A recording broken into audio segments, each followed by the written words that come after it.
And we're back, everyone. Yes, we are. We are the Box Office Dynasty. And you know us, I'm Josh. And I'm Jack. Yeah, and we got another good one, folks. We're really excited. We're bringing Versus back. That was a lot of fun, Jack. It was fun, right? I'm glad you liked it. I gotta give you props. That was a good one. So I got one for you this time. We're gonna put you through the gauntlet. We got some box office numbers. We're gonna talk about the new movie that is blowing up everybody's feeds this weekend, which is F1 in theaters now. And speaking of Brad Pitt, we're gonna talk about some news like Social Network 2. That was out of left field. Okay. Some other things regarding some franchises here and trailers. And then at the end of this episode, we're going to talk a little bit about that New York Times Best of the Century list. I don't know if you knew about this, Jack. You're going to have to enlighten me a little bit later. But because I participated in this a bit. I don't know if it actually was part of this list that we got. But this is when people voted, right? For their favorite movie? Yeah, like of the 21st century. I didn't see the list. Yeah, so I took some highlights. I read the list and I took down some highlights that I thought were interesting. So we're going to get into all of this. It's an exciting time. It's a little cooler than it was last week. So that's I'm not great. melting. Yeah, not actually out here dying. Death by podcast. That would be a first for. It's not bad. It's not a bad way to go. Headstone. No, not the worst, I guess. If it's the Box Office Dynasty podcast, there's worse podcasts to die watching. I'd like to think so. I'd like to think so. Well, before we get into everything, I don't know if you heard about this. This was something that went viral this week. Tiny Chef. I don't know if you heard about this. No Believe idea. me, I, along with like the rest of the world, did not know what the hell the Tiny Chef show was. I still don't know before what happened. So let me enlighten you. So, the Tiny Chef show is this like stop motion kind of internet show. I guess about this little guy named Tiny Chef. And he's really cute. And Following along so far. And Nickelodeon bought the show and they turned it into a full-on show, and apparently it even won an Emmy, for young audience television and preschool kind of television, and a video by the creator was released of the little Tiny Chef character getting a phone call from Nickelodeon, and he finds out that they got canceled. And he starts to cry, and he's sobbing on the bed, and it's so sad. And everyone was up in arms, like, how fucking dare Nickelodeon cancel the Tiny Chef show and make this guy cry? They're like, an Emmy-winning show. And it's an Emmy-winning show. Like, that's actually crazy. And he's just a little guy. He's just a little fucking guy, He's so adorable. You got to check this out when you get a chance. I got to watch it. It actually made me sad. Oh, no. It actually made me sad. But you know what the craziest thing about the whole thing with Tiny Chef is? They're raising money to try and keep the show going, I guess, independently or whatever. It's made over $100,000. This show has to be fantastic. In donations. But I feel like nobody ever heard about it before this past week. It's just everyone feels so bad for this little Tiny Chef who was just minding his own business, dusting his plants, and then he gets a phone call. He's ready to make more episodes, and he's like crying. He's like, well, what about my friends? And he's listing his friends, and he's got tears watering in his eyes. And it's like, first of all, it's the craziest way I've ever seen a creator announce their show's been canceled. Yeah. That's such a middle finger to Nickelodeon. For real. Let me show you. But yeah, damn, that's kind of depressing. Yeah, I know. So, but it's really actually a wholesome story, though, that everyone's raising money for this show. Even if they don't even know about the show, they're like, he's adorable. That's the power of cuteness. Yeah, that's and the that's power the of being power, adorable. that's the power of television, and people craving good content for even younger audiences. Like, obviously, the Tiny Chef show is not something you and I are going to watch, this is probably the only time we're ever going to talk about it on this podcast. Yeah. But younger generations, kids, of all ages still need quality, engaging content, for them like we had growing up. And this seems like a good show for them. It won an Emmy for a reason. And so it's been recognized as good children entertainment. And it's good that people can come together to contribute to save a show that's not for them, and something that's not directly affecting them. That makes me that reminds me of something I wanted to tell you earlier. This is just seems like a very community driven story. And the film, I don't even want to say industry, the community of film and television, not necessarily the ones who make it all the time, but the ones who watch it, is such like a tight-knit community. And something I've realized recently on our social media is all these people who do what we do. They watch movies, they review them, they make podcasts, they make videos, all this stuff. The film, TikTok, Instagram community, there's been a really big sense of like welcome to the community for us. And I've been noticing like all the film creators that comment on our things, when I comment on their things, and there's some that are on our level of success. There's some that are not doing as well. There's some that are doing a lot better. And it's just a really nice community. And that story is just like an extra layer to that, where like, I'll donate money to save this kid's show. And we experience that in different ways. And that's really nice to hear that this guy was so fucking cute. Bro, imagine if we're fucking adorable, but imagine we were that cute. Bro, we are not as cute as Tiny Chef. All right, imagine the amount of donations we get.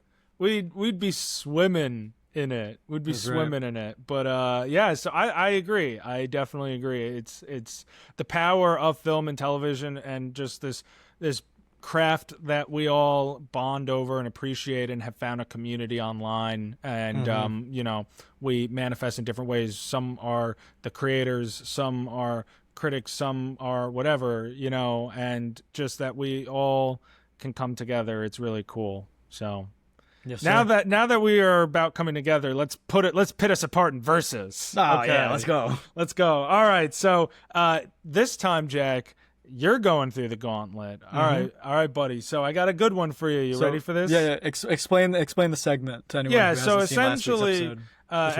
Anyone who doesn't know this new segment that we introduced, versus basically one of the two of us comes up with a segment. So when Jack pitted it for me, it was actors that I would most want to direct if I was a director in a film.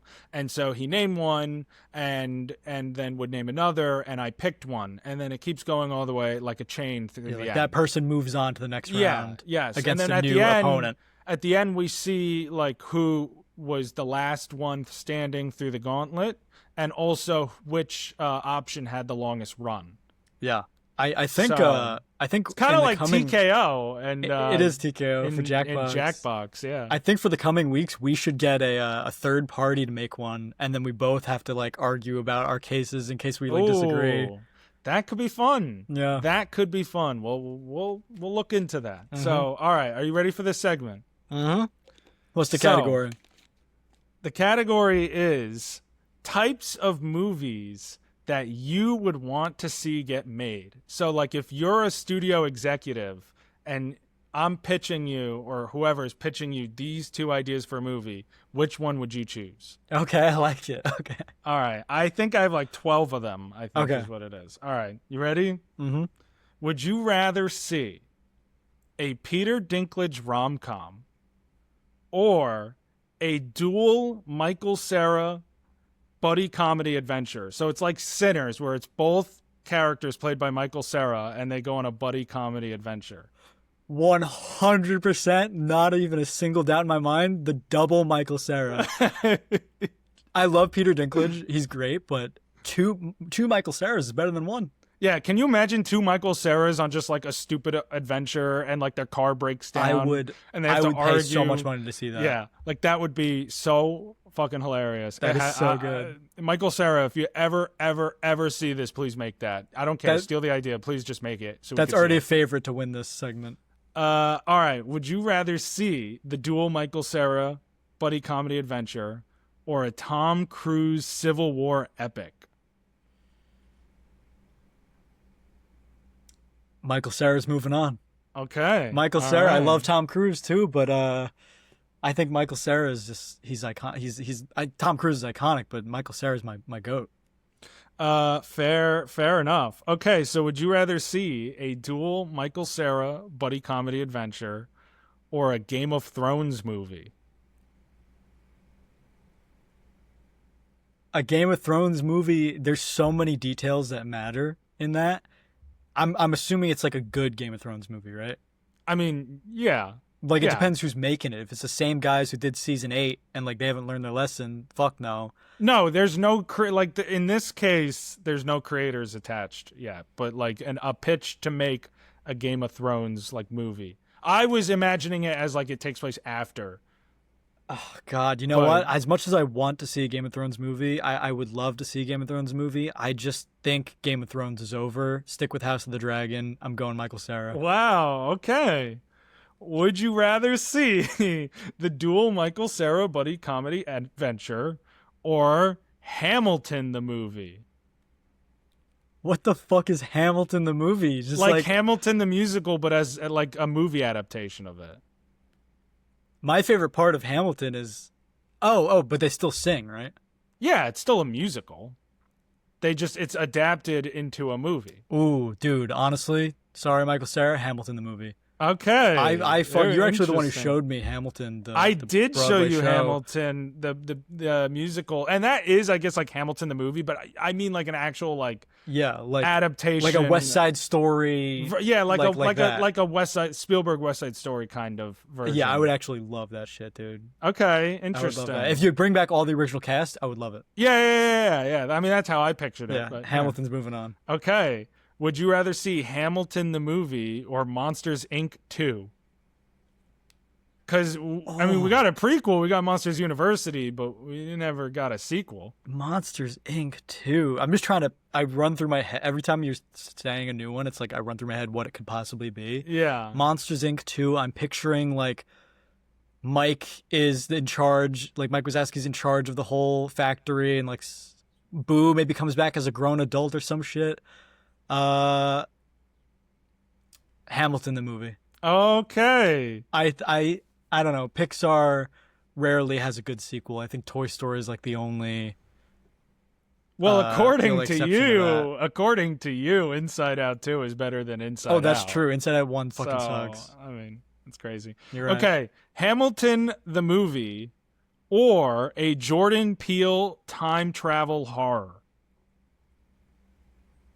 Oh man, I love time travel movies, but I don't love horror movies. Jordan Peele time travel horror. Okay. I love a good time travel movie, and if you somehow make it scary, like, I feel like we've never gotten like a true like time travel horror, and I feel like if there's any like imagine Jordan Peele's take on that idea. And there's a lot you can do nuts. with that. There's time so travel, much. When you go into the details of time travel, it is fucking scary. It is. Like you could change so much shit and fuck up everybody's lives forever. The idea of being stuck out of like your own place in time is terrifying. Honestly. Yeah. And if it does the right people in like the right times, like you can send someone to I mean, this is fucked up, but like if you send someone to like a fucked up time for that kind of person, like that's horrible. And like that's a horrifying experience. And that could be a horror movie. Yeah. So, and if there's anyone to do it, I feel like it'd be Jordan Peele. 100%. That'd be cool. So, okay, Jordan Peele moves on. Mm-hmm. Would you rather see a Jordan Peele time travel horror or a Ryan Coogler Alien movie? Like the franchise. Alien the franchise. Ooh. Ryan Coogler, Alien. Yeah, okay. I loved Alien Romulus so much, dude. And if Coogler got his hands on that, man, oh man, that'd be awesome. Because that's also like, I guess, similar to Peele, like time travel, whatever. Like that's time. This is space, like a Coogler space film. Yeah. I don't know. And I want him to add like franchise. the Sinners horror aspect to it too. Yeah. Like imagine the kind of good at. characters. Like imagine he brings Michael B. Jordan into the fold. Oh my god, Michael B. Jordan's the alien. Okay, well, he's just shit coming out of his mouth. Fucking xenomorph. Yeah. Okay, Ryan Coogler moves on. Here we go. Would you rather see a Ryan Coogler Alien movie? Dude, I wanted this matchup. or a Christopher Nolan Star Wars movie? Dude, I don't even have to think about it.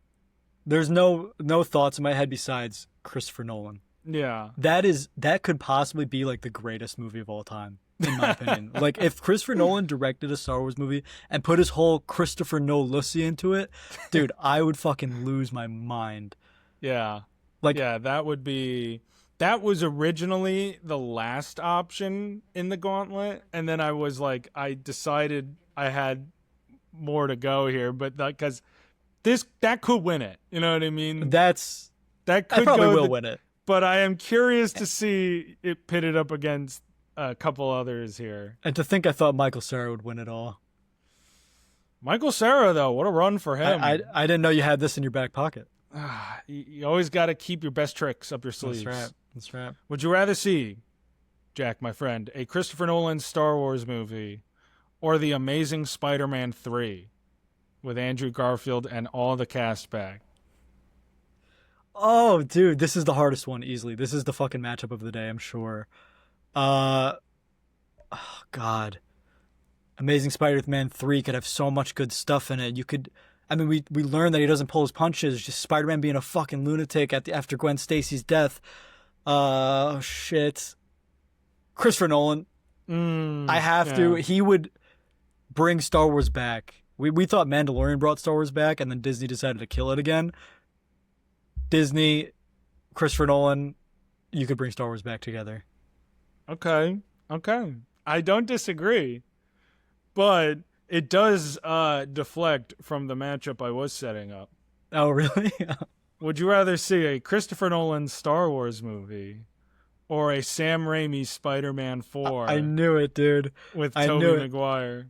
I'll tell you right now, I would have chosen Sam Raimi's Spider-Man 4 over The Amazing Spider-Man 3. Yeah. But I'm going with Christopher Nolan still. Wow. Okay. I think this is impossible to top. Okay. I would love to see, because, we got leaked stuff for what Sam Raimi had planned for Spider-Man 4, and it was the Vulture and Mysterio actually in the same movie. I really would have loved to see that, because they built up the Mysterio character to be in the Fast 3 movies, played by Bruce Campbell. That would have been so sick. It would have been cool to reveal that, but I'm sticking with my. I know. I mean, a Nolan Star Wars movie is like. I know. I'm so hyped for a Nolan Odyssey movie. Imagine it was Star Wars. I know. It'd be nuts. Okay. Last but not least, would you rather see a Christopher Nolan Star Wars movie or a Jack Maloney biopic made by yours truly, me? Whoa. Oh, man. I won't be offended. This one was just in there for shits and giggles. But well, it really depends. Do you have a studio backing you, or is this like a fucking homemade video? No, let's say it's like a full-blown movie, but I'm making it. I'm the biggest fan of Christopher Nolan's work and Star Wars, but a movie about me made by my fucking best friend, who is so talented. I've seen your work. You're so talented. And it's about me. That's my favorite part. Of course I'm picking that one. I'm picking the biopic. Okay, all right.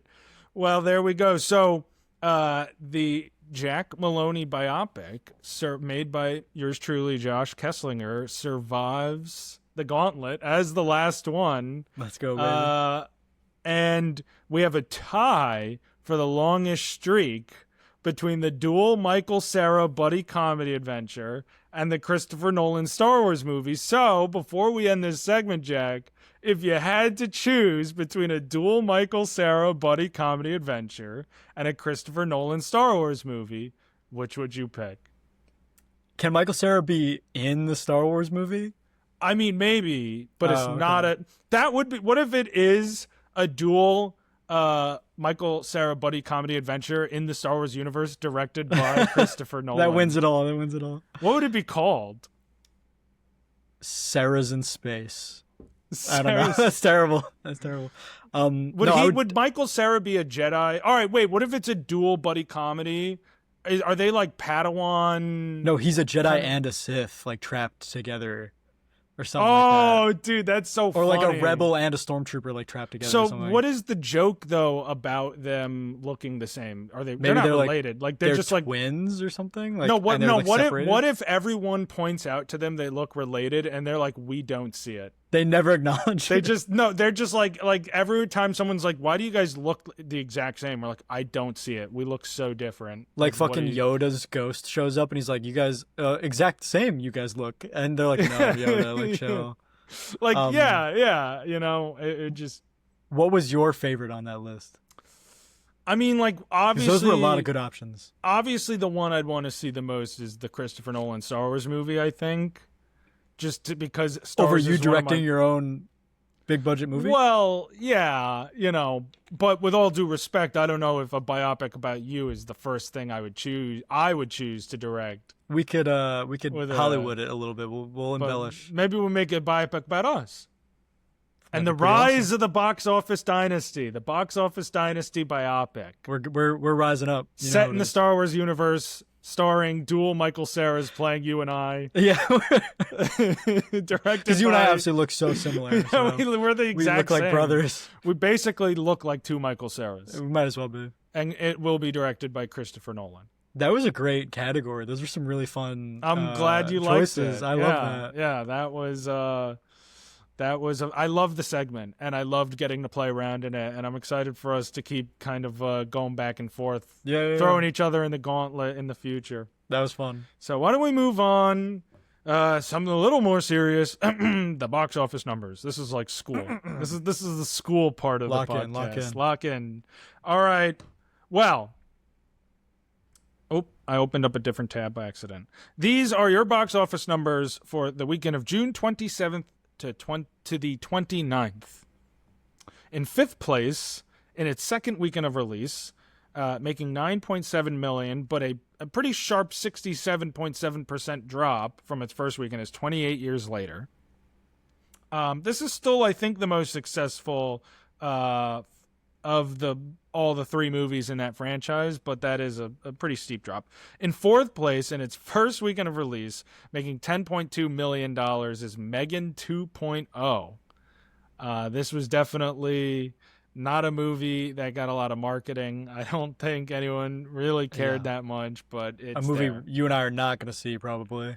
I saw the first Megan, so I'll probably really? watch it maybe like in October or something on streaming for. I never saw the Halloween, first one.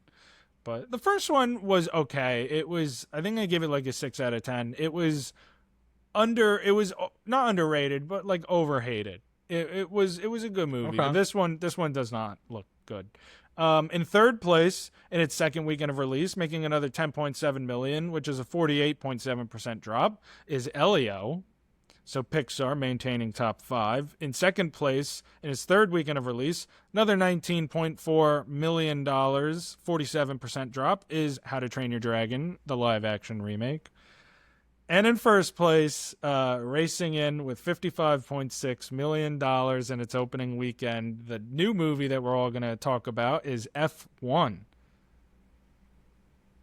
So those are your box office numbers. Lilo and Stitch, by the way, we've been tracking this. Lilo and Stitch, it finished in 6th place, but its worldwide total is... I pressed 28 Years Later. I was like, that's not right. Its worldwide total is, at 945, just shy of $946 million. I don't know if it's hitting it. I don't know. It might... I don't think it's a billion. It's joined the Billionaires Club. You know what? I was looking at the highest grossers. So we're about halfway through 2025 right now. Actually, not about. We are halfway through 2025. And these are the highest grossing films of the year. The top two is Minecraft at $954 million and the Lilo and Stitch at the $946 million. And both I thought were going to pass $1 billion and just kind of fell shy of that mark, which I find very interesting.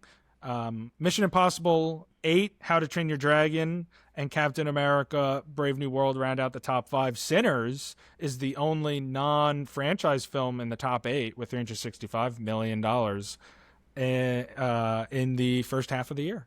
Do we think that maybe Jurassic World will be the first $1 billion movie, or Superman, or Fantastic Four? I don't know. I feel Jurassic World has had a drop. So the first movie made like $1.6 billion.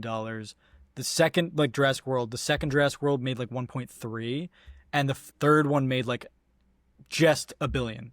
So like it is a drop off. So I don't know if this one's gonna make as much, but word of mouth is that it's good. And those movies were not good. That is not honestly what I'm hearing about Jurassic World. I'm hearing things. That it's not that great, that it's okay. Everything I'm hearing is it's like the second best Jurassic Park movie. Wow. Okay. This is going to be interesting. Yeah. I did not realize I can't wait to see what I didn't realize there was that angle, but I feel like this movie's getting overshadowed by Superman and Fantastic Four and F1, and because I do have thoughts about F1 with the box office, but it is coming out Wednesday because Friday is 4th of July. Right. And so it's got a long holiday weekend. It's got that rare Wednesday release. Yeah. I'm seeing it Wednesday night. That's probably when I'm seeing it too. So it could still break the $1 billion mark just because every Jurassic World movie has. Yeah. But I would say no, because I think there's still competition from How to Train Your Dragon. I think F1, and here's what I want to say about F1 with its box office. We've been sitting here on this podcast, and lots of people in general on this side, on the film side of, this community, whatever, online. Everyone's talking about Jurassic World, Superman, Fantastic Four, our three triple, header kind of blockbuster summer. Yeah. But I feel like F1 could possibly go down as the best of all of those movies. Like, obviously we haven't seen Superman yet. We haven't seen any of those others yet. But like, it was really good, and we're going to this is a good segue for us. So I'll hold off on that for a minute. Those are your box office numbers for this last weekend, June 25th to the 27th. So we're going to talk about F1. F1 is the new movie. Let's get into our F1 rankings, reviews, ratings, whatever we're doing. Rankings. Yeah, not rankings. F1 first place. What about F2? Well, it's funny you say that. There might honestly be a sequel. F1 2? Yeah, F2. So, okay, so let's get into F1. Okay. Do you want to go first or I go first? Well, I guess I'll go first because I was already kind of getting into it during the box office numbers. So I gave F1 9 Apex race cars out of 10. This is the movie to get us into the summer season. It's so high energy, just so well made. Joseph Kosinski, the director of Top Gun Maverick, who did this, is the filmmaker to see on the big screen because of his ability to direct these high-octane, large-scale action sequences, first in the air with planes and now on the ground with cars and racing. And I loved it. What I was saying about the box office in this movie is that I feel like its word of mouth is great. It's got one of the highest openings for an original movie since the pandemic hit. It's got the highest opening for an Apple-produced film of all time. And so I just feel like Brad Pitt is a movie star, okay? He can carry like his name on this movie, and just someone wanting to go and look for a good time, especially if there is this kind of fatigue over the Jurassic World and this kind of lack of confidence in the franchise that general audiences might have. Now, F1 this weekend coming up will present that opportunity of a different blockbuster, and I think this is a good opening for it. I think it can carry on. I mean, it's not going to be $1 billion movie, but if Jurassic World can fall short of those expectations, maybe F1 doesn't even make more money than it. But I think from a quality standpoint, based off what I saw, like this could be the movie of the summer that we didn't see coming. We know when we're all here talking about Superman versus Fantastic Four and the fucking dinosaurs in the mix, like F1 could really end up being, it might not, but it could be the best movie to come out this summer, like the blockbuster. Could be. I give F1 9.2 pairs of socks out of 10. I totally agree with everything you're saying. Brad Pitt is the reason I really saw this movie, and I feel like that's going to be the case for a lot of people. I'm not into F1 racing. I'm not into NASCAR. I'm not into any of that stuff. No, me neither. And I was like, this is a long movie. I was like, it's 2.5 hours long, 2 hours 40, whatever it is. I was like, this is a long movie. Brad Pitt's in it. I can watch the long movie. And I did, and I loved it. I thought it was great. I only have one problem with it. We can talk about that later. Everything else, like nonstop action, nonstop. I felt like I was in the car with him, and I felt like I was also watching at the same time. Like, I felt like I was in the audience as well as in the car, because the way they shoot it, the way it makes you feel. I saw it in Dolby, so I did miss the IMAX experience. I was gonna ask if you saw it in Dolby or IMAX. I wanted to see it in IMAX. I saw it in Dolby. I'm not really a fan of Dolby anymore. Like, that used to be like the best thing, but now IMAX is the way to go. I chose Dolby too. Well, here's the thing, real quick, the difference. Dolby is the better, like, experience in terms of your comfort. Like, it's the better seating with the recliners, right, and it's got the surround sound. Like, it is kind of a almost better audio experience in Dolby. The surround sound is better.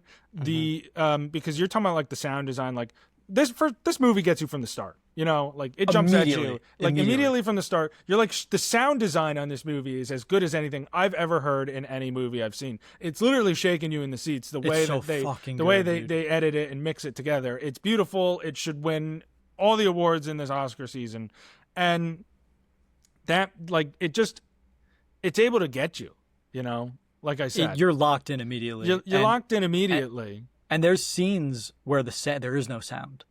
And you are just sitting there, and you're so, like, taken aback. And again, you feel like you're there. Like, this whole movie, obviously I know I'm watching a fucking movie, but they still somehow get me to be like, I'm in this car sitting next to Brad Pitt, you know? Like, and then when you're not in the car and the screen goes black, or there's silence because all the characters are reacting to something dramatic that happened, you're just floored. It was just so good.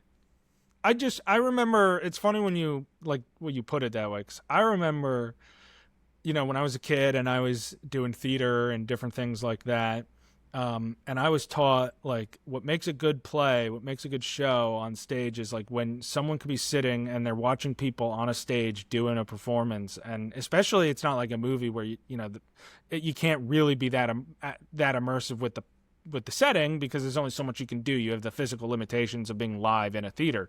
And yet, like, when you're able to forget you're in a theater and you're actually watching a show, like, it's the magic of that theatrical experience. And it's the same thing. It's the same thing with movies when you go to see a movie in a theater. And that's what is the mark of a successful movie versus an unsuccessful movie, because it creates that immersive experience that keeps you from realizing, like, while you're watching it, that I'm watching a movie. You're not conscious of it because you become part of that experience that you're watching. And that goes to what I was saying with the IMAX, where, like, that's a better visual experience. And, like, films tend to actually be filmed for that viewing format, including F1, including Superman, including Fantastic Four, including Sinners. But I also saw it in Dolby. And we're going to have a lot of more good stuff to say, so I do just want to bring up my one downside just to get it out of the way. What's your downside? It seems like I actually liked it more than you. I gave it a 9.2. You gave it a 9.0. My one problem with it is that, and this isn't really spoilers, it's that we don't really, by the beginning to the end of the movie, the two racers, Joshua Pierce and Sonny, what's his name? Sonny Hayes. Sonny Hayes. We don't really see their relationship develop, at least on screen. Like, I'll get into spoilers right now. It's that there's accidents that happen and people get hurt. And, like, they kind of, the last time we see them is when they're, like, beating each other up in the hallway. And then it's basically the final race. And he goes to the hospital and he, like, doesn't give him the gift, so you could tell he's feeling for him. But I feel like by the end of the movie, we didn't get any real time with them to, like, bond. We got, like, a couple conversations, but that was it. Like, other people were. We get conversations and montages. I think. Like, imagine a lot of that development. Like, I don't disagree, but I think seeing it in the action and their actions in the race, and they're rooting for one. Like, I feel like that race is where a lot of the development happens, and you also have that scene. I'm not even disagreeing with what you say. It is a valid criticism. I do think the film was intending for it to be the scene where Joshua Pierce is talking to his mom and he's admitting to her like it wasn't his fault and like that's him owning up to it. And I think that's supposed to be like a step forward in their relationship. And you're right. It is a little weird that it's something that happens in a scene where Sonny Hayes is not there. But I think that was the film's intention, and it did come across to me, I guess. I just wanted to see them bond because we saw that they do mention that both their fathers die when they're 13. I was like, oh wow, we're gonna have like a bonding moment at some point about that, and it's just never spoken about again. Is kind of a bond. Yeah, I get it.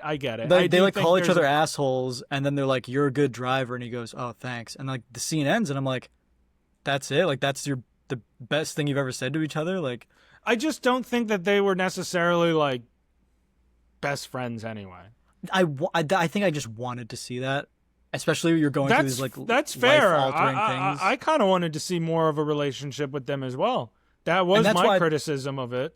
The movie's still a 9.2 to me. This movie's fantastic, I just don't that think is my criticism. Like, yeah, I think I'm trying to be as optimistic about that as I can and say, well, they just weren't that close, and it was still always just business, but they grew to respect one another, and that's fine. And so their development doesn't need to show them being the best of friends, because we see them reach we see them reach a place where they have respect for one another. Why do you have it as a 9 instead of a 10 then? Like, what don't you like about it? At the end of the day, this movie doesn't necessarily do anything that different or new that we haven't seen in a sports film or in a racing film before. It just does all those things really well, and that's fine. It does. It's fine. That's totally fine.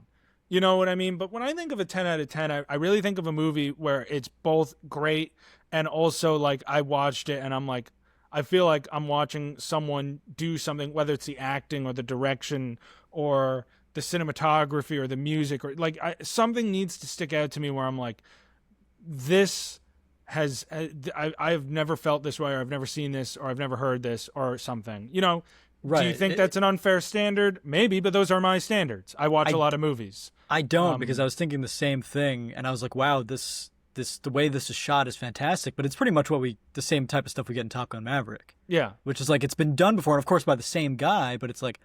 That didn't blow me away because I was already blown away 3 years ago when Top Gun Maverick came out. I actually think that this movie, from a visual standpoint and from a technological standpoint, is a bit of an improvement on Top Gun Maverick in terms of that sound. Like, well, the sound designer is so close, but yeah, you mean visually? But I think visually, I prefer this movie a bit. It's so sleek and just so aesthetically pleasing. It's so clean. It looks fucking good. You know, I think every shot looks really good, and like I said, really sleek. That's this week's nuance, I guess. So yeah, real sleek nuance they got there. Yeah, there's a lot of nuance to their sleek. But basically I just wanted to get the bad stuff out of the way, because notice how we talked about stuff we didn't like and immediately started talking about shit we like again, is that it looks amazing.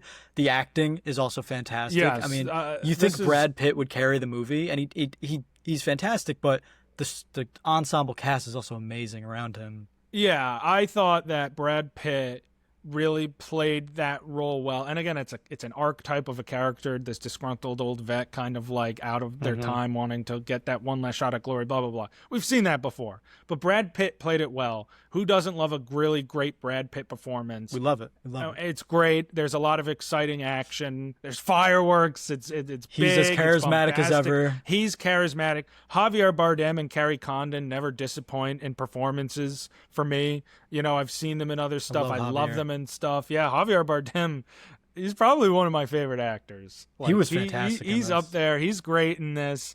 And Damson Idris, who plays Joshua Pierce. It's not his debut. He's been in some other stuff. I've never seen him in anything before. Me neither. I really liked his cocky approach to his character, and I think he's a character who we see has the most development from the beginning to the end.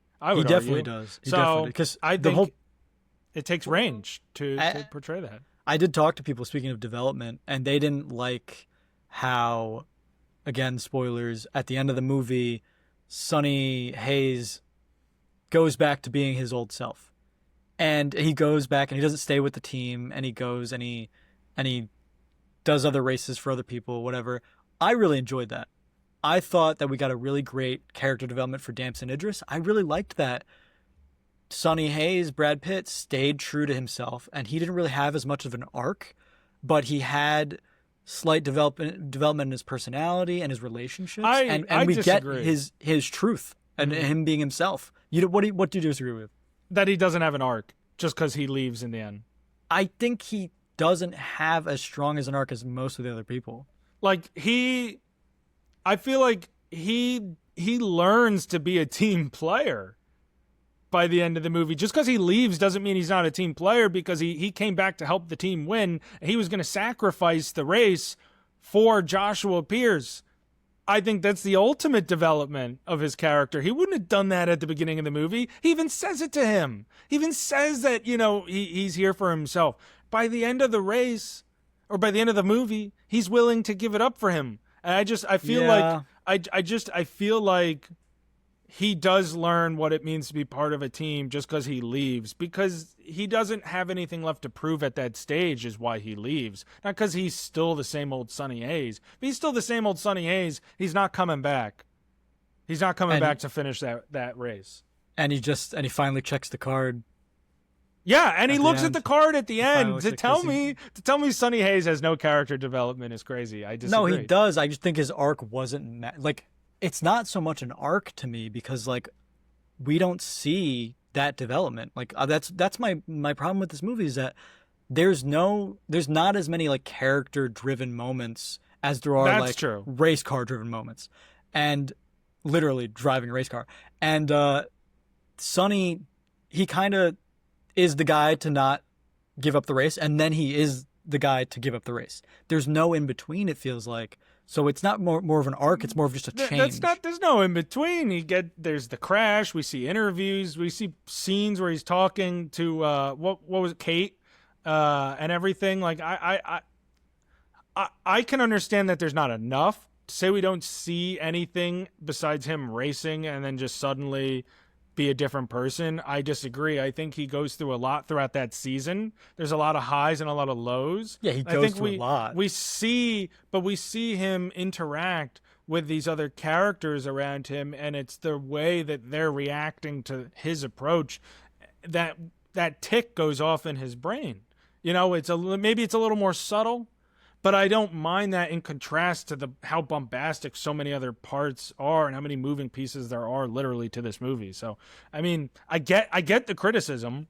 I'm not even saying I don't, but I do think that we get scenes that show Sonny and kind of these moments where he realizes what he needs to do to truly have success and find that peace. And that's why he leaves at the end, like I said, because he's found peace with F1, with the Formula One racing, and he doesn't have anything left to prove at that stage. He's moving aside, and other people are taking his place, and he's trying new things. Sure, I think I just needed more, I guess, is my point. I mean, I'm not going to fight you on that. That's fair. Yeah, but otherwise, I mean, especially for a movie that's 156 minutes, if you feel that way, that's fair. But it's still a fantastic movie. I could critique it all I want. I love it. It's my third favorite movie of the year. And so what's second? I'm assuming Sinners is still first. So yeah, my top 3 movies that have come out in 2025 so far. In third place, I have F1. In second place, I have Predator, Killer of Killers. And in first place, I have Sinners. And the reason I have Killer of Killers over F1, I have them both at 4.5 stars out of 5, is that Killer of Killers honestly is shorter. It's like an hour and a half long, and if I'm gonna watch a 9 out of 10 movie, or that's 2.5 hours long, or a 9 out of 9 out of 10 movie that's an hour and a half long, I'm gonna pick the shorter one every time. Well, I think it depends on the situation, what you're doing that day, or the kind of movie it is. But that's fair. Overall, that's fair. Yeah. My top 3, third place is The Life of Chuck. Okay. Second place is F1. First place is Sinners. Okay, it made it to your top 2, really. Wow. I think it's the best movie to come out this year. I mean, I think this has been a good first half of the year, it's been a great one. Don't think there's been a lot of crazy great films. Like F1 to me is one of the only like wow big moments. Like there hasn't been a lot of movies this year where I was at the theater and I was like, wow, like, No, this is a crazy thing that we're watching. I have like 8 or 9 4 out of 5 star movies. Like there's just so many ones that are like 4 stars. But F1's not one of them. F1 was great, and another thing I want to shout out is the music. Hans Zimmer, dude, it's so good. It's just so. I mean, look, like I knew before this movie even came out that the music would be great because it's Hans Zimmer, but he never fails to leave his footprint on a movie through the score. Even the first driving scene, Hans Zimmer was playing, and I was like, "This is gonna be awesome." It's great. I've been listening to it. Like I literally went for a walk earlier, before we started recording, and I was listening to it because it just powered me to get my steps in for the day. Like I just loved it. So this movie is just truly something else. Want to know something ironic real quick about this? So I watched Ford v Ferrari. I saw that on your Letterboxd. The other day I had seen like a bunch of pieces of it before, similar to Get Out, but it was nice to piece it all together finally. Oh, you never saw it? Not fully. I'd seen a bunch of scenes and different things like that. But I watched it all together. And you know what's ironic between Ford v Ferrari and F1? That these are 2 racing movies that both have a scene of 2 characters that share a meaningful relationship where they're introducing each other to the audience by pretending they don't know one another. In Ford v Ferrari, it's with Christian Bale, who's Ken Miles. It's between him and his wife. And in F1, it's between Sonny Hayes and Javier Bardem's character. Yeah. So Ruben. Ruben. So I just think it's really funny that 2 racing Formula One kind of movies that I watch. I know. Back-to-back days, both have a scene. I think that's so awkward. That's just an awkward way to do that. Yeah, well, like when they met, and I was like, "Why are you doing that? Like, why are you pretending you don't know each other? Why do you go on for that long with the bit? Like it was like a minute. It's long. not like who are you? What's up? They're like going on back and forth. It's like this feels rehearsed. How He's like, can I borrow your phone? He's like, no, get out of here. It's like, dude, like that's your friend you haven't seen in 10 years. Yeah. What if he like actually left? What if he thought you were just pissed at him? Now you don't get to see your friend. Then this movie doesn't happen. But it's been successful, and so I teased this actually at the beginning. I do want to come back to it. They are already talking about an F1 sequel. I would enjoy that, I'm sure. I think Damson Idris comes back as Joshua Pierce. Maybe they get Sonny Hayes back as more of like a coach role instead of the racer. I think it would. I was looking at they were talking to Joseph Kosinski. If he were to do the sequel, he said he wants it to be a crossover of F1 and the old 1990 film Days of Thunder starring Tom Cruise, and have Tom Cruise's character from that film, Cole Trickle. What is it? Trickle?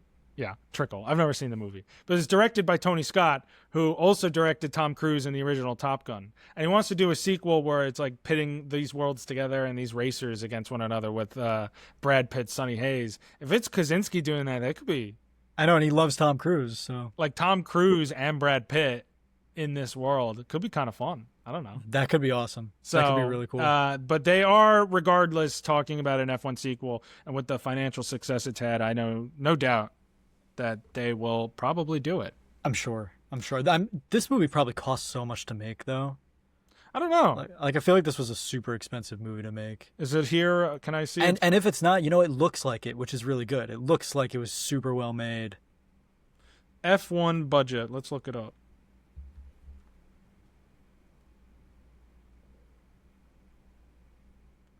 $135 million to make, and they are already at 144 worldwide. So that's quite a budget, but they are going to definitely break even. That I don't know if that includes the marketing. Sometimes the budget numbers don't always include the marketing. But still, this movie is going to do well for Apple financially. Sure. So I would not be surprised if we get an announcement for a sequel in the near future. I'd be down. I'd go see it. Speaking of Brad Pitt. And sequels. That's right. Let's talk about this crazy announcement that we got out of left field this past week, which is that we're getting a Social Network Part 2 written and directed by Aaron Sorkin. And the reason why I say Brad Pitt and sequels is because the original Social Network is directed by David Fincher. I think this is really funny. This is how I want to go into this real quick.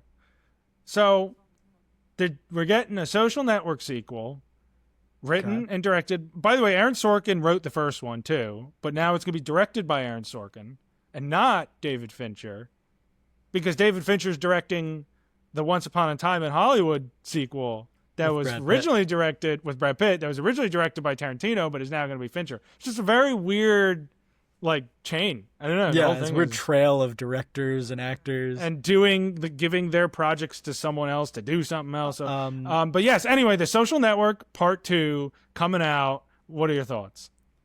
I'm just like, what could it be about? I'm sure there's a story there that I don't know, because before the Social Network, I didn't know about the creation of Facebook, like how that actually happened.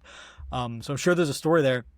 Is Jesse Eisenberg going to come back? Like, is Andrew Garfield going to come back? Like, it is unclear at this time. Armie Hammer's not coming back, I can tell you that much.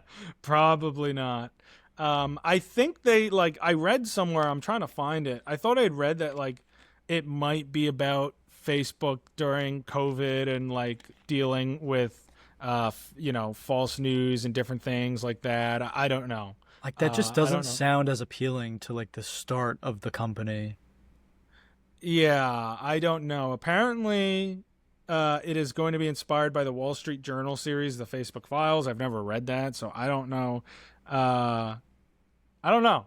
It's a weird announcement. I know you love the original too. This definitely is, more sequels, more reboots, all of that, less original. I mean, I'm pretty sure this is something Aaron Sorkin had wanted to do for some time as a follow-up to the Social Network, but I just don't know if we need it. I don't know if that's the era I don't think of, we do. Our culture that we're in right now. Like, I don't know. And Facebook is kind of like a dead thing nowadays. I mean, it's not dead, but it's definitely not. It's still definitely the most used platform across the world. But it's because all the older people use it. I feel like every year, less people use it, and it's I don't know. I'm surprised that I know a lot of people that still use Facebook. I don't really use it either, but I know a lot of people I've never who do. used it. I don't know anyone like our age that uses it. And a lot of people all around the world still use Facebook. Yeah, so it's still relevant. I mean, it's a very powerful company still. It's just, I don't know. It is definitely a bit of a surprise announcement. So we'll keep our eyes and ears out to see if Jesse Eisenberg is coming back to play Mark Zuckerberg. What's going to happen? Yeah, I feel like he has to play him, because otherwise it's not going to feel like a sequel. It's just going to feel like, like a new Facebook story. Yeah, and we've seen recast before, but at that point, why attach it to that original when you can just... Like, remember when they made 2 Steve Jobs movies in the same year? Yeah. With Ashton Kutcher and then Michael Fassbender. They both played Steve Jobs. It's going to be like that, where it's like they're not... If it's not the same actor, we're going to just assume it's not connected. Yeah. Or like it would feel not disconnected, at least. It'll feel like it's just someone telling that story in a different way, a different time period. Exactly. So, well, we'll see. Okay, so... that wasn't the only announcement we got. We got a few other announcements in some franchises. The first one, last week, we were sitting here, we were speculating who might be the choice to direct the next James Bond film. And lo and behold, we got our answer right when we dropped the next day or right before we could even drop the episode. And it will, in fact, be Denis Villeneuve directing the next James Bond. He has quite the filmography with the Dune movies, Blade Runner, Prisoners, Incendies, Arrival. So this is going to be interesting. I want to get your thoughts. I just want to tell you a couple of things they've said about this. Because I don't know anything. This is all, besides the name, this is all new to me. So I read that he is not going to have final cut on the film, which is a little worrisome. There was a couple other things. Hold on. Well, who has final say? It'll be Amazon. Studio? It'll be Amazon. Fucking Jeff Bezos has final say? Yeah, I know. So he's going to direct it. they are not going to cast the next James Bond until they have a script in place. I don't know who's writing it, but yeah, so he is going to direct it. And their wish list, Amazon's wish list for James Bond to play, I don't like any of these options, is Jacob Elordi, Harris Dickinson, and Tom Holland. What the fuck? Wait, what do you mean wish list? Like they put this out? Well, it was reported, I think, by like Deadline or Variety or something. Those are all trash. Great actors, trash picks for James Bond. It would not fit. It would not fit. And I get that it's because they want someone younger. Because I know everyone's like, "Ooh, what about Idris Elba?" Idris Elba's in his 50s. They want someone younger who could play the character for multiple movies, which Denis Villeneuve is only signed on for one, but could direct more if it's successful. Who is your dream James Bond actor? I don't know. Aaron Taylor Johnson would be really good. Aaron Pierre would be really good, I think. I'm a huge Henry Cavill guy. I know he's getting older and older, but I don't think they're going to go with him. I don't think they're going to go with him, but that would be a good one too. So I don't know. I don't know who they're going to go. I think it would be best, though, if they go with an unknown. Because if you think about it, Daniel Craig was fairly an unknown when he got cast, too. It was like well over 15 years ago, 20 years ago. So, because he had like a 15-year run. It was like 20 years ago. I like that route, too, unknown casting. They should go with someone who's at least relatively. It doesn't have to be someone who hasn't done it at all. But especially for a character that's an icon character, you don't want someone that's so recognizable in a different role. Right. You know what I mean? They want Spider-Man to be this guy. That's what I'm saying. Like, you want Spider-Man to be your James Bond? Come on, give us a break. Like, no disrespect to Tom Holland. It's just not a fit. He might prove us wrong as something we talked about the very first week of this podcast, actually. The first episode was the Tom Holland Odyssey debate about, proving himself as a serious actor. We got shit on for that. We did get a little bit shit on that for that. But, like, he could prove us wrong, and, like, people want to talk about fucking Cherry. All right, no one saw Cherry. Cherry sucked, okay? No one saw it. All right, get off my ass about that. But like the Odyssey, people are going to see. Everyone's going to see the Odyssey, and it might be his time to shine. It might really prove us wrong, but that doesn't mean he fits James Bond. And I would prefer if they keep the character with someone who's relatively unknown. I'm with you. Well, I know this is a franchise that you love, but we got some news about a franchise that I love. Yes, we did. David Fincher. Nope, just kidding. Not that part. Michael Bay. Sorry, I skipped ahead a little bit. Michael Bay is coming back to direct another Transformers movie. I fucking love Transformers, man. You didn't see Transformers 1. Transformers 1 was amazing. It was so true to the source material of the original cartoons, and the games are so fun. Transformers 1 was amazing. The first 3 Transformers movies, I think, are also all great. Especially the first one with Shia LaBeouf. Once Mark Wahlberg shows up, I get they fall off. They're not that good. But still, man, I can't believe you're not excited for this.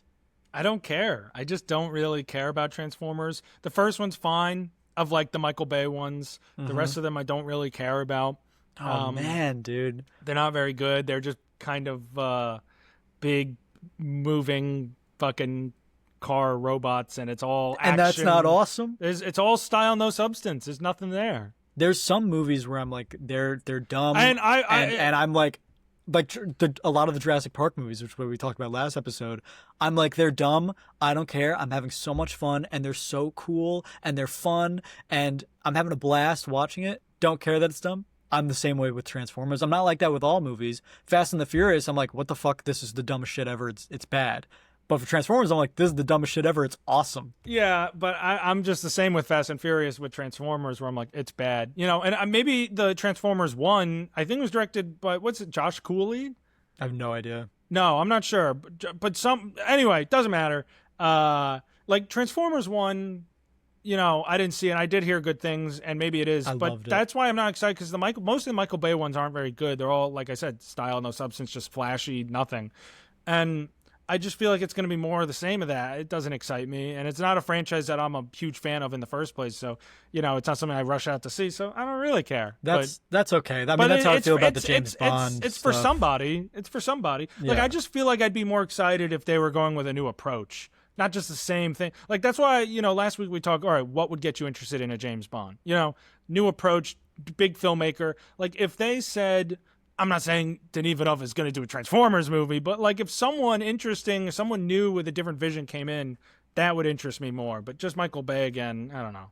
I'll be honest with you, the excitement doesn't come from Michael Bay returning. It comes from they're making another live action Transformers movie. Yeah, it just makes me feel it's not going to be any good. Based on the previous ones. I just want it to exist, I guess, because I just love that franchise, or I love the first three at least. I never even saw the fifth one the last night. And I would prefer a different director. You're right. Like, that's such a fair criticism, but I'm just excited they're not dying off and killing off the Transformers franchise. Well, I don't want that. Especially since we did get confirmed that Transformers 1 is not getting a sequel anytime soon, at least. They said they have no plans to work on it. So if we can't get that, then I'll take a live action one directed by whoever any day of the week. Yeah, no, I mean, look, there's something for everyone, and I respect that. Mm-hmm. But it's just not really for me at this point, or those ones in particular are not for me. I probably would like Transformers 1. It's on my watch list. Yeah, I totally recommend it. Well, something that you teased at the beginning of Transformers 1 is that we're getting a new Squid Game series, an American version for Netflix made by David Fincher. So he's also not doing the Social Network sequel, because besides Once Upon a Time in Hollywood 2, The Adventures of Cliff Booth, he's doing a Squid Game series. And I'm assuming it's going to be, so we got the final season of Squid Game.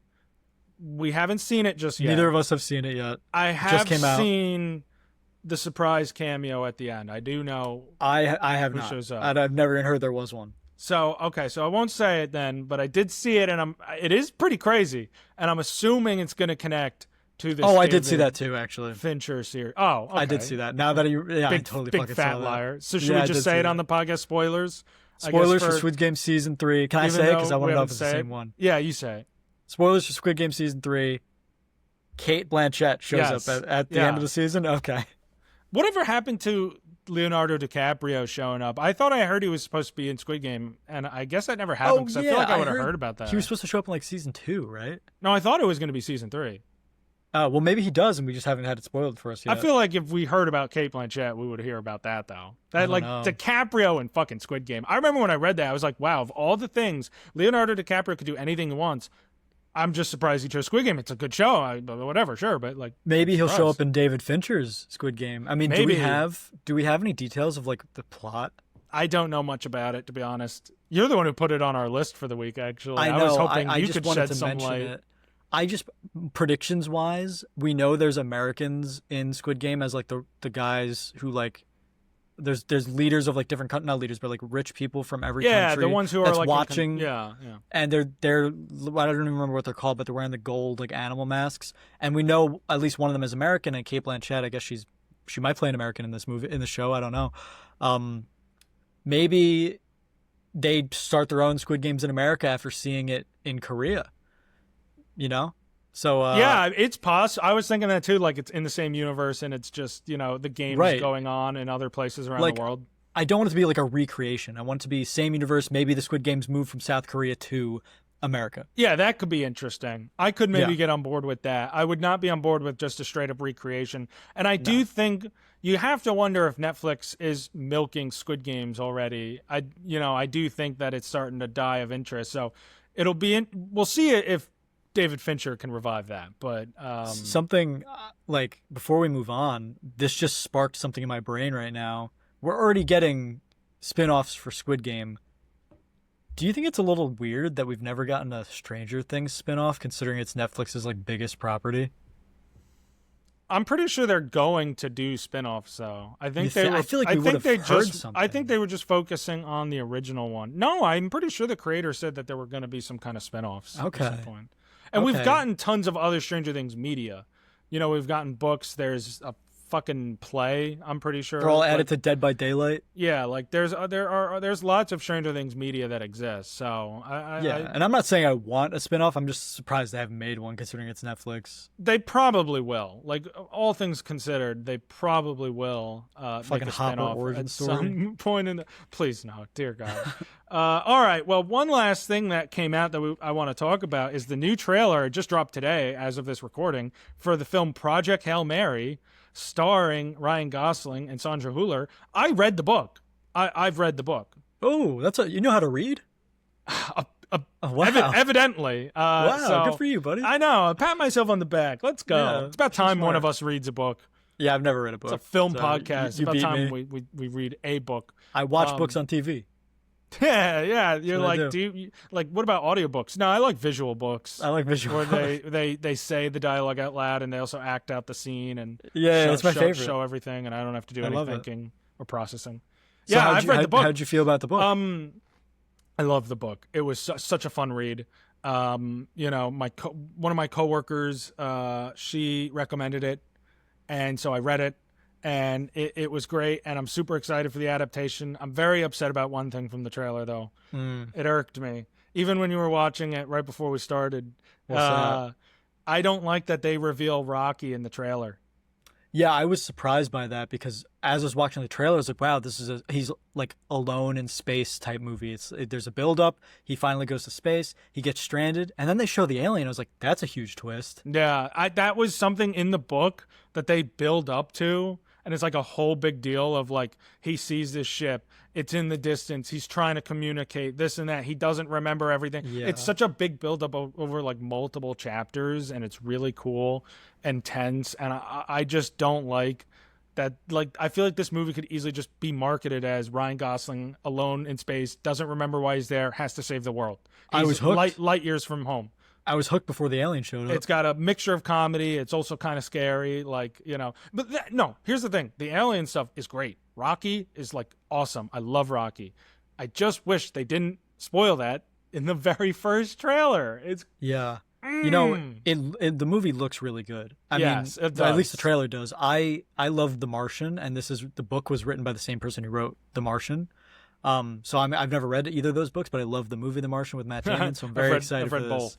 Actually, did you? Yeah. Did you read The Martian before or after the movie came out? I read it at that time, actually, because that was around the time I was in high school. I took a film and literature class, and that was one of the ones where one of the books we had to do, I think, a project, and we read The Martian, and then we watched The Martian. It was really cool, man. Yeah. That's cool. That was a long time ago, but I've never experienced reading a book, not knowing a movie was coming out, and then having a movie be made of it, because like all the books I end up reading, they already have movies, Yeah. Or they're like historical books that are never getting a fucking movie made out of it. Yeah. So I don't know. it was cool.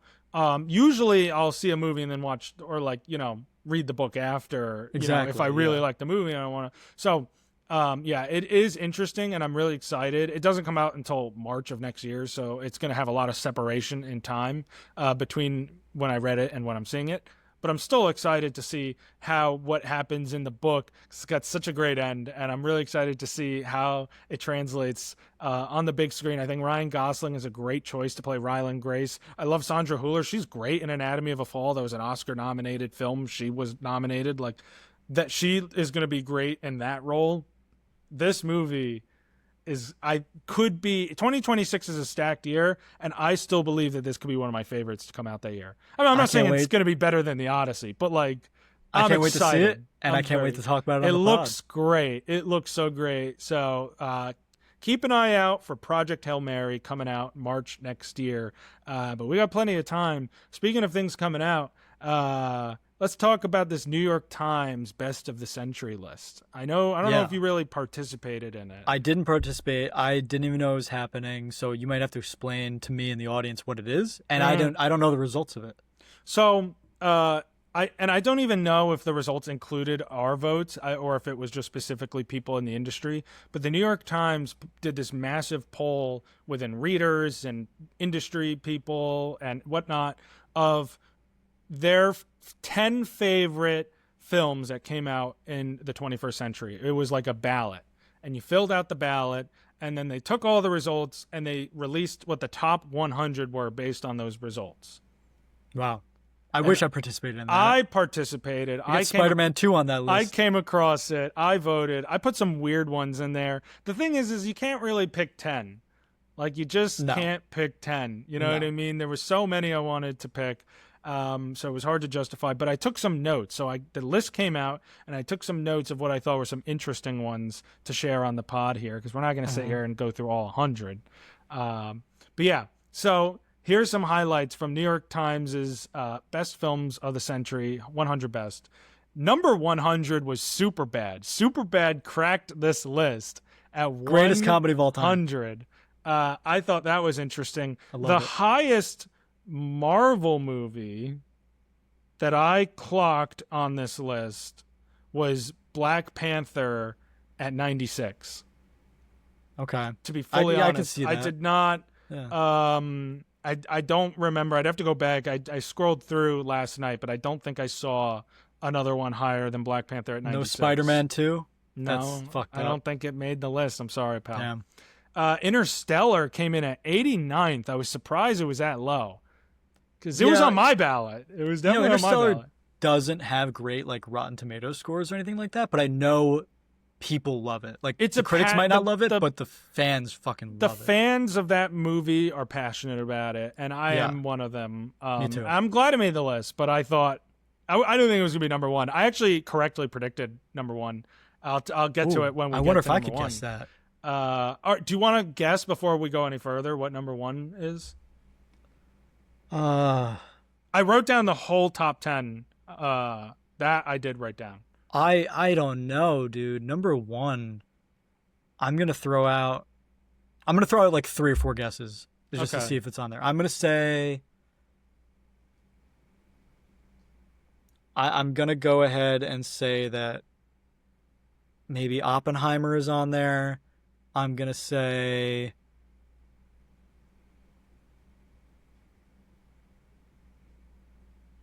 The Dark Knight. I'm gonna say La La Land, and maybe I'll throw out one more. God, I can't even. I'm like so blanking right now. You know what? Fuck it. Let's put Dune Part 2 in that bitch. Okay. Well, so like I said, Interstellar was 89. The highest and only Lord of the Rings to make the list at 87 was The Fellowship of the Ring. I was mightily surprised by this. I assumed there'd be way more Lord of the Rings on the list. I don't know. I feel like a lot of ballots I've seen have had at least one. I think it's because people struggle to decide between the three. You guys should have all band together. I genuinely think it's because people struggled to decide between the three, and it held all of them back on this list. My hottest take, and you know it, is that I think Lord of the Rings sucks. You haven't seen more than the hour of the first movie. You can't say that. It sucks. You fucking crazy. You give Get Out a 7.5. You hate Lord of the Rings. I can't believe I agreed to do this podcast with you. Holy shit. All right. Coming in 85th and higher than Lord of the Rings, which is bullshit, is Anchorman. I can't believe Anchorman made the list. I can't believe Anchorman's higher than Superbad. Actually, I agree too. Superbad should be higher than Anchorman. Superbad's way better than Anchorman. Anchorman at 85. That's wild. At 77, I also thought this would be a little higher than this. Is Everything Everywhere All at Once. Coming in at 77. I would have expected that to be higher. I would have expected that to be higher as well. Another one that I really expected to be higher, one of your guesses, is Oppenheimer at 65. Okay. Came in at 65th. So higher than Interstellar, I wasn't surprised. But that low, I was a little surprised. Another Nolan film that came in 10 spots higher at 55 was Inception. I was going to guess Inception, but honestly, I forgot what year that came out. So. 2010. So it's definitely the 21st century. In 53rd, I just can't believe that this is higher than Oppenheimer and Inception. It just goes to show there's some bullshit, but it's Borat. The original Borat is at 53rd on this list. That's crazy. Oh, you know what? I want to add to my guesses. I want to add like Toy Story or something to my guess for number one. Like, there's definitely an animated movie that hits the top 10. I'm going to throw out Toy Story. Okay. It's funny you say animated. Coming in at 50 is Up, right down in the middle, and 50. In 44th is Once Upon a Time in Hollywood. Yeah, that one clocked I knew that was going to be up there. I knew that's a good spot for it. That's a good spot for it. Not to burst your Toy Story bubble, but the highest Pixar movie on this list comes in at 34th, which is WALL-E. Toy Story's not on the list. Wow. What? See, I don't love WALL-E like everyone else too. Maybe I do have terrible opinions. Like, for real, dude. Shit, you gotta check yourself, man. I know. Coming in at 28th, another one of your guesses is The Dark Knight. So that was, I expected it to be high. I don't agree that it's higher than Interstellar or Oppenheimer, but I expected it to be high. Ooh, Spider-Verse is definitely top 10. I'm telling you. Where are we? In 20th, I believe this is Martin Scorsese's highest film on this list, is The Wolf of Wall Street. That's a little too high for me. That one comes in at 20. At 14th is one of the only Tarantino films you've seen, I'm pretty sure, which is Inglourious Bastards. Yeah. Yeah, so that comes in all the way at 14th. That's also really high, too, I think it's a little high, but it's a great movie. Coming in at 12th, I'm not surprised it's very high for me. I'm not surprised it's very high for me. The Zone of Interest. It's an important movie. It had one of the most jarring endings in terms of like how I felt in a long time. Really left me speechless. It's a little dull and boring. It needs to be. It's to portray the dynamic with this family who lives right outside a concentration camp's walls, this German family. And so like it's just supposed to be their regular lives while this crazy shit you hear in the background. It's an important movie. It's a little boring. It's not the most rewatchable. The ending, though, is incredible. I get why it's here. I think 12 is a little high, but I get it. That's what I'll say there. In 11th, I thought this would be top 10. In 11th is Mad Max Fury Road. A lot of love for that movie. It's a great movie. And here's your top 10. We're going to go down the top 10 of the New York Times Best of the Century according to 500 over whatever, blah, blah, blah. In 10th, and it's getting a sequel, The Social Network.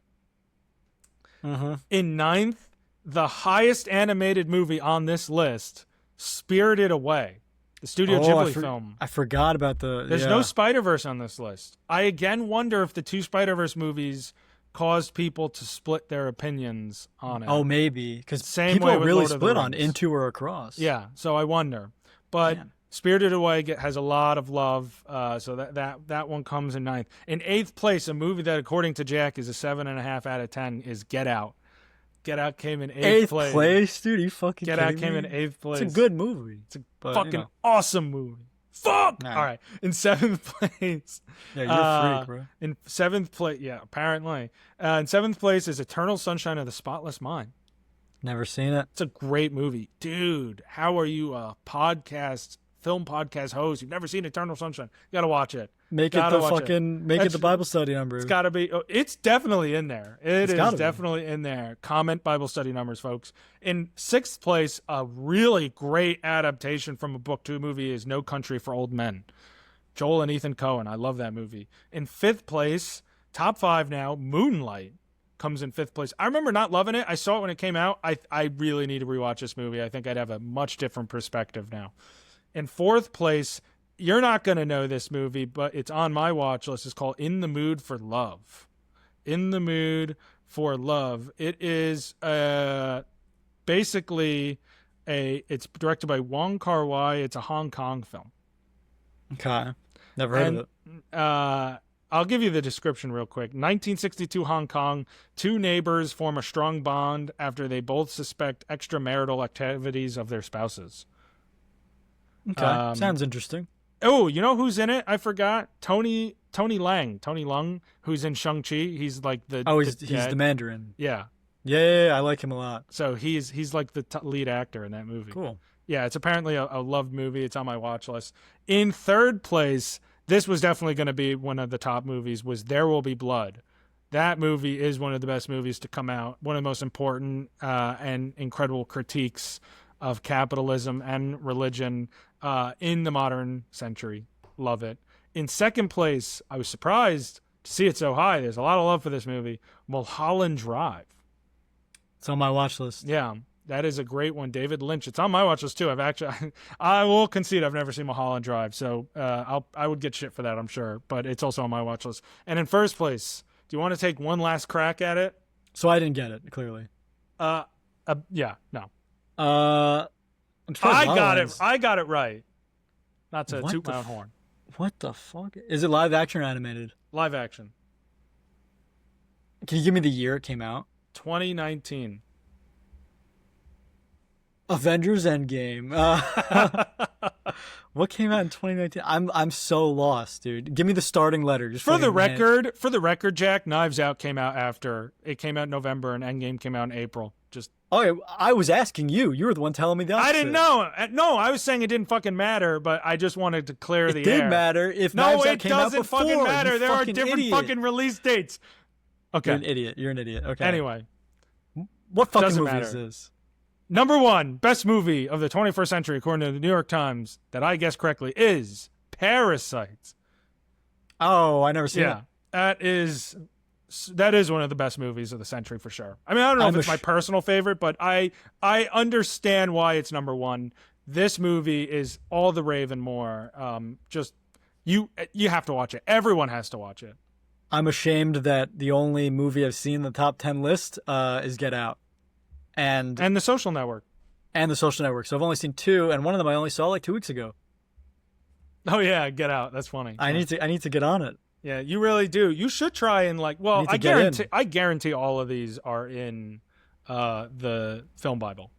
I'm sure. And those are all on my watch list. But if you were to ask me the one you should watch, like if you were picking on this list, I would say either Parasite or There Will Be Blood. But they're all of the ones I've seen, they're all phenomenal. Mm-hmm.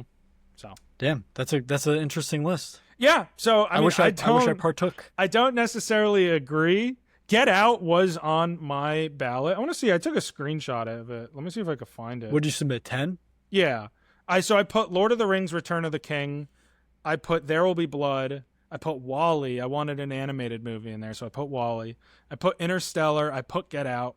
I put Parasite. I put Everything Everywhere All at Once. I put Oppenheimer, Dune Part 2, and Sinners. So a lot of yours made the list. Yes, the only ones that didn't make the list for me was, I guess, Return of the King, but Lord of the Rings made the list. Sinners didn't make the list, and Dune Part 2 didn't make the list. I'm not surprised because they're newer ones. I wanted a healthy mix, so 3 of mine were from the 2000s, 3 were from the 2010s, and 4 were from the 2020s. I tried to mix it up. So I don't know if those are like my 10 favorites, but I tried to be like, all right, what do I think are important movies, great movies, and came out across the 3 different decades so far. So that's what I came up with. Nice. Yeah. That sounds good to me. Well, Jack, why don't we seesaw it up? I think we should. I think, you mind if I start? Yeah, take the reins. I actually just remembered what I was going to do Let's go. Like an hour ago when I forgot. So something I saw recently was Elio. You talked about this last week, and I hadn't had a chance to see it yet. And I just wanted to quickly say, Elio, pretty good. You know, I don't think it's crazy. You know, Pixar nostalgia. Like we're not gonna think back on this movie and think, wow, that was amazing, like we do with a lot of the Pixar movies. And honestly, if this movie came out when I was 10 years old, it probably would be as great as the other movies. But that's just how life works. You know, you kind of you romanticize movies you watch when you're a kid, and then you rewatch them and you're like, wow, they're just as good. So Elio, watching it now as an adult, it was fine. It was good. I enjoyed it. Where did it fall on your Pixar list? Because for me, it was 18th, remember? So I'm curious where it was on yours. For me, Elio is my 16th favorite. It's okay. Right after Incredibles 2, but right before Luca. And this movie did give me very big Luca vibes. Like, it's going to be forgettable in the next couple of years. I don't think Luca's forgettable, though. I think it is. I have no memory of that fucking movie. That movie's awesome. And then something I want to see, we didn't even get to talk about this on the podcast. I forgot to put it in what we're going to do for this week. But a trailer for the movie The Roof Man came out. And it's starring Channing Tatum and Kirsten Dunst and Peter Dinklage. And I really want to see it. I saw it preview when I was at the movies yesterday watching F1. So did I. And it looked really good. It just looks funny. and like it has some heart to it also, and it's based on a true story, and I love a movie based on a true story.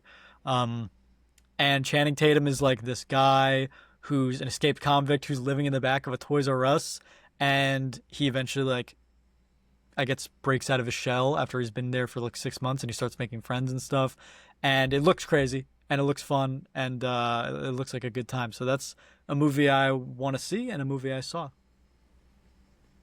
I love it. It did look good. I saw the trailer as well. It did, I'm right? intrigued. So, all right. Well, something I saw this past week is actually the movie Walk the Line, which is the Johnny Cash biopic, directed by James Mangold. I thought it was pretty good. It was basically your run-of-the-mill music biopic, but in all fairness, it came out 20 years ago, so it did it before most, So yeah, like before like Bohemian Rhapsody. Yeah, so like, give it credit that it trend. was one of the earlier ones. But I liked it. I thought Joaquin Phoenix had a great Johnny Cash voice. But this is probably one of my favorite Reese Witherspoon performances of her career. Maybe my favorite. Yeah, she's great. She plays June Carter. And so I loved it. I mean, all respect to Elle Woods. The one thing I will say about this movie, so James Mangold also did A Complete Unknown. And I think it's really funny that Johnny Cash shows up in the James Mangold Bob Dylan biopic, but Bob Dylan doesn't show up in the James Mangold directed Johnny Cash biopic. Really? Yeah, it's just, dude, they should have had like a... He gets name dropped once, and they play one of his songs in the soundtrack, but that's it. Johnny Cash shows up in Timothée Chalamet's movie? Yes, he's actually a fairly decent It should have part been of it. Joaquin Phoenix, bro. Yeah, I know. Can you imagine? Connect them. It's the extended music cinematic universe. That's so. Anyway, that's what I saw this past week. Something I want to see. A new trailer came out for Begonia, which is the new Yorgos Lanthimos movie. Yorgos Lanthimos also directed Poor Things and more recently Kinds of Kindness. It stars Emma Stone and Jesse Plemons, who have a history with him. I saw the trailer. It's supposed to be about like this conspiracy theory with the CEO, something to do with bees, and they're like covering it up. I don't know. The trailer looked interesting. Kinds of Kindness was good. Did you see the trailer for this? Yeah, I did, yeah. Yeah, like it looked interesting. Kinds of Kindness was good. I mean, Begonia is going to be a long movie. I'm looking at the runtime, 170 minutes is long. Oh, shit. But we've seen good stuff from the Yorgos, Emma Stone, and now Jesse Plemons pairing before, and I'm excited. The trailer looks great. Maybe I need another trailer to really convince me, but it's something that's on my radar. It's been on my radar since Poor Things came out. Poor Things was one of my favorite movies of 2023. And Begonia, I don't know if it's going to be one of my favorites, but I'm going to watch it. So am I. I think that's the end of the episode. That's a shame. Yeah. Sorry, guys. Sorry, no more Box Office Dynasty today. The rest of our content, our premium content, is on that Box Office Dynasty OnlyFans we told you about. So that's right. Make sure you subscribe. Make sure you donate so much money to see extra stuff on our OnlyFans. If you want the Tiny Chef to not get canceled, you better subscribe to our Box Office Dynasty OnlyFans so we can give the money to Tiny Chef. That's right. But before you go to the Box Office Dynasty OnlyFans, make sure you check us out on Spotify, YouTube, TikTok, Instagram at Box Office Dynasty. We're also on Apple Podcasts. We're on some Amazon shit. We're on everything at Box Office Dynasty. Make sure to like, comment, follow, subscribe, all the good shit. And we're always active on there. We're always posting clips, and we're also responding to comments and having a good time with you guys. Yeah, share with your fellow friends and film lovers and everyone alike. We're growing. We'll feel good. Things are great. We got some good movies and shows. We want to keep the energy going, so we appreciate all your support. We love you guys. We love you. Whoever's watching this, we love you. I love you so much. Josh is actually in love with you, and it's getting weird. He keeps telling me he is in love with you. You listening to this right now. Yeah, I stay up at night thinking about you. So I just want you to know that. All right. He does. It's real weird. You know who you are. So I'm in your walls.